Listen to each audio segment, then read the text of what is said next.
Most men are told they'll have to live with type 2 diabetes, but the truth is, most of them die from it.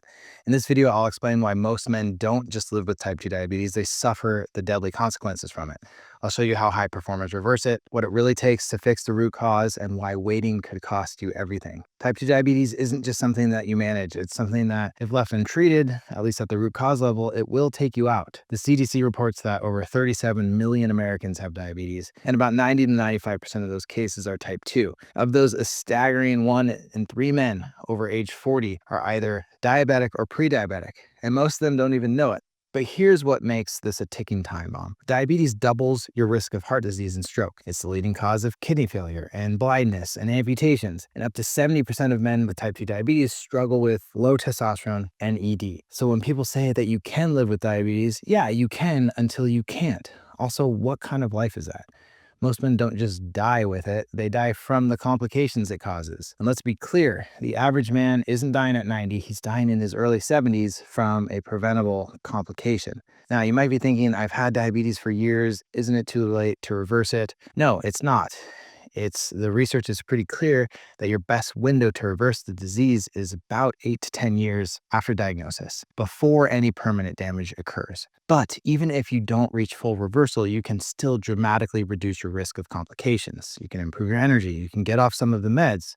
I found that insulin resistance can improve at any age if you stop guessing and start training the system correctly. Let's look at how this disease actually works. Type 2 diabetes is a slow motion collapse of your metabolic engine.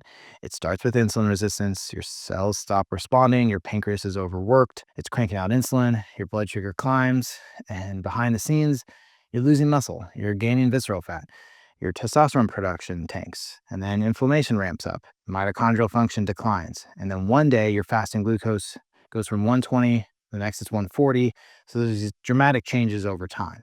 Your A1C creeps just above 6.5%, and suddenly you're diagnosed as a diabetic and prescribed lifelong meds. Well, that never really sat right with me because an A1C of 6.4 is considered prediabetes and doesn't require medication, but then you hit 6.5% and now you're sick. Now you need metformin. That 0.1% didn't change your physiology overnight, but the label and the treatment sure did. So in my opinion, that diagnosis is 10 to 15 years late. That's how long the metabolic damage has likely been building. What sets my approach apart is that I preach all the time that type 2 diabetes is a lifestyle-driven disease, which means it's also a lifestyle fixable one. And if you're thinking, dang, this sounds pretty extreme, I don't want to live like a monk just to fix my blood sugar, let me stop you right there. This isn't about restriction, it's about performance. That reframe changed everything for me personally. You don't need to give up everything that you enjoy. You just need to train smarter. You need to eat like a man who wants to lead and optimize your hormones so your body actually wants to perform. You do that and you'll feel the difference. So more energy, more drive, better focus. You'll start getting noticed for the effort you're putting in and the physique that comes with it. And that feedback loop, that's what makes disciplined effort sustainable. Most of my clients feel better in the first week of starting my protocol, not worse, despite giving up some of their favorite foods. We're talking more strength, better sleep, clear thinking. And I've realized that's because we're not just lowering sugar. We're rebuilding your entire system from the inside out. Someone asked me this morning what sets my approach apart from all the other diabetes programs, and here's what I told them. It depends on what you're optimizing for. So most programs just chase lowering blood sugar, and I'm optimizing for full metabolic health. So that's why I'm always talking about muscle and energy and strength, long-term vitality, as opposed to just lowering your A1C. Because the goal isn't just normal levels. The goal is to be strong and capable and, independent, not frail with good labs. That's how you get stuck in a retirement home. And maybe you're thinking, I'll just talk to my doctor first, which is great. You should, but ask the right question. Is there a plan to reverse this, or are we just managing it? Because most doctors were trained to monitor diabetes, not fix it. And that's not a dig, it's just the system. That's why my program and diabetes coaching as a whole, that's why that exists. If your current plan ultimately ends in lifelong meds and symptoms that never really go away, it's time to upgrade the plan. Because here's the truth. Yes, type 2 diabetes is reversible. The ADA, the American Diabetes Association, even admits this, and they're notoriously pro-drug. But to reverse it, it requires a structured plan and supervision, regardless of whether you're using meds or fasting or cold exposure or strength training. You're shifting your powerful metabolic levers. And if you're not careful, you can lose muscle. You can crash your energy or stall out completely. That's why guessing doesn't work and why most DIY approaches fail, because you need a system, you need guidance, you need accountability. If that's your doctor, that's great. Most people need a diabetes coach. That brings me back to the high performance I see who treat diabetes like an enemy, not a roommate. So they build muscle on purpose. They train metabolically. They eat for performance, not pleasure.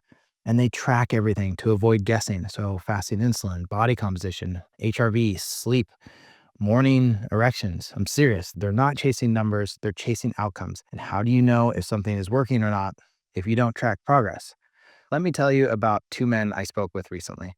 One is in his mid 50s. He was diagnosed with type 2 diabetes 3 years ago. And when we talked, he was casual. He was nonchalant about this, even though his A1C was over 7%, which, is odd to me, but whatever. Ultimately, he said, maybe I'll do something in the fall. Now, the other guy, he's 60. He just got diagnosed in January. But instead of waiting, he took action immediately. He started working with me just 2 months after the diagnosis. And within 30 days, he was off metformin and he's already reversing the disease. So both of these guys had the same choice. You can either get ahead of this thing or you can kick the tire and hope for the best. The guy who took action, he's not waiting around for a catastrophic event to force his hand. He's building strength, he's improving energy, and he's fixing the root cause. But the other guy, all the evidence points to him waiting for a heart attack or a stroke before he gets serious about fixing his diabetes. He's waiting for a day of reckoning is what I call it. And before you judge, is that where you're at right now? What does your evidence suggest? Are you delaying the inevitable or are you taking action? Now, maybe you're thinking, but I've tried things before, nothing's worked, A1C is still elevated. Exactly. That's why you need a diabetes coach. You don't need another diet or a random workout plan. You need a structured and supervised reversal protocol. So it's a different intention. The goal is to reverse it, not manage it. You need to fix the hormone, muscle, and metabolism connection and retrain your body to burn fat instead of storing it. Look, you haven't failed. You just haven't followed a plan built specifically for men with metabolic burnout. That's what you've been missing. Okay, so now you have a choice. Is this diagnosis of type 2 diabetes, is this your wake-up call? Or is this the moment you throw in the towel? It's time to be honest. Because if you ignore this, you're signing up for more meds, more fatigue, more damage, and ultimately an earlier death. But if you take this seriously, you can fix the root cause. You can get off the meds. But not just that, you can reclaim your strength, your testosterone, your vitality. Like I said in my other videos, you can be in the best shape of your life in your 40s and 50s and 60s. Most men die with diabetes. High performers don't. They fix it.